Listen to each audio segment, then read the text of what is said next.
ના કંઈ વાંધો નથી. આમાં એવું છે એમાં કલેક્ટર સાહેબ અધ્યક્ષ છે. કલેક્ટર સાહેબની અધ્યક્ષસ્થાને જિલ્લા સંકલન સમિતિની મિટિંગ મળે છે અને પ્રજા લોકહિતોના પ્રશ્નો અમે દિન 7 પહેલાં રજૂ કરીએ છીએ.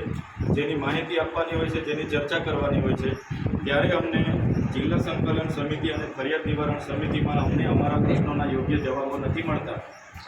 એટલા માટે અમારે માનનીય અધ્યક્ષ સાહેબ કલેક્ટર સાહેબના ચેમ્બરની સામે જ અમે બેઠા છે અને કલેક્ટર સાહેબ અમને એ બાબતે ખુલાસો કરી આપશે તો અમે અહીંથી ઉઠીને અમે અમારા મત વિસ્તારમાં અમે જતા રહીશું.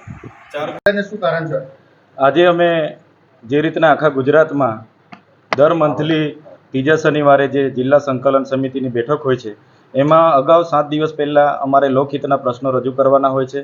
એ પ્રશ્નોને તે દિવસે ચર્ચા કરી એની માહિતી આપવાની હોય છે અને એનું નિરાકરણ કરવાનું હોય છે.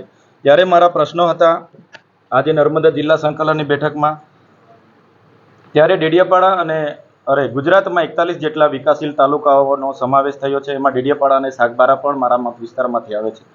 તેમાં 4 કરોડ રૂપિયાનું બજેટ આવ્યું. અમારી મિટિંગો થઈ. પ્રભારી સચિવની અધ્યક્ષસ્થાને ગાંધી સાહેબે અમારા ડેડિયાપાડામાં 100 ખેડૂતો અને સાગબારાના 100 ખેડૂતોના બોર મોટરો ખેતીવાડી સિંચાઈના મંજૂર કર્યા, બહાલી આપી અને બાદમાં જિલ્લા આયોજન અધિકારીએ એજન્સીના ઇશારે બારોબાર એ કામો બદલી કાઢીને 20-20 લાખના તળાવો, બાયોગેસોને બધું મંજૂર કરી દીધું છે.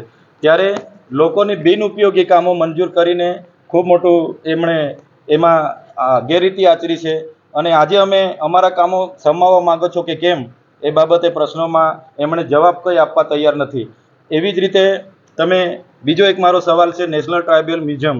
હમણાં એમાં 257 કરોડનો ખર્ચો થઈ ગયો. આજે પણ 30% કામગીરી થઈ છે અને 6 વર્ષ પૂરા થઈ ગયા. એનો પણ કોઈ જવાબ આપવા તૈયાર નથી. આજે એકતાનગર કેવડિયામાં આટલી મોટી પ્રતિમા છે, ત્યાં જે લોકોની જમીનો ગઈ છે એમના બાળકો માધ્યમિક અને ઉચ્ચતર માધ્યમિક સરકારી શાળામાં ભણે છે, એને ભણવા માટેનું આજે મકાન નથી. સરદાર સરોવર નિગમના જર્જરિત મકાનમાં ભણે છે. એ બાબતે પણ કોઈ ખુલાસો આપવા તૈયાર નથી કે ક્યારે નિહાળ બનાવીશું, શું કરીશું. સાથે સાથે મનરેગામાં જે એજન્સીનો સમય મર્યાદા પૂરો થઈ ગયો છે મટીરિયલ પૂરું પાડવાનો, છતાંય એ જ એજન્સીને રિન્યૂ કરીને આ લોકોએ ફરી કામો હોપવાના અને હમણાં જ 22 કરોડના એમના બિલોના ચૂકવણા થયા. એવી જ રીતના આપણે પ્રાયોજનામાં 275 કલમમાં જે પણ 5 કરોડ ને 83 લાખના હમણાં કામો થયા છે, સ્થળ પર થયા નથી, છતાં અધિકારીઓ જવાબ આપવા તૈયાર નથી. ઝરવાણી પાણી પુરવઠાની યોજનામાં આજે 62 કરોડ રૂપિયાનો એ લોકોએ ખર્ચો કરી નાખ્યો. એક પણ ગામમાં હજુ પાણી નથી પહોંચ્યું અને અધિકારીઓ મિટિંગમાં આવે છે અને યોગ્ય જવાબ નથી આપતા. તો આ જિલ્લા સંકલન સમિતિનો હેતુ શું છે? અમે અહીંયા થોડા ચા પાણી કરવા આવીએ છીએ, અમે અહીંયા થોડા બેસીને વાર્તા સાંભળવામાં આવીએ છીએ. એટલે અમને અમારા લોકોના પ્રશ્નોનો યોગ્ય નિરાકરણ આવે એટલા માટે અમે આ જિલ્લા સંકલન સમિતિના અધ્યક્ષ એવા કલેક્ટર સાહેબની ચેમ્બરની સામેના દરવાજા પર ધરણા પર બેઠા છે.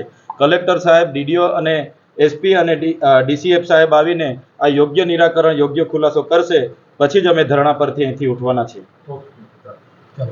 વૈષ્ણવજન તો તેને કહીએ જે પીડ પરાઈ.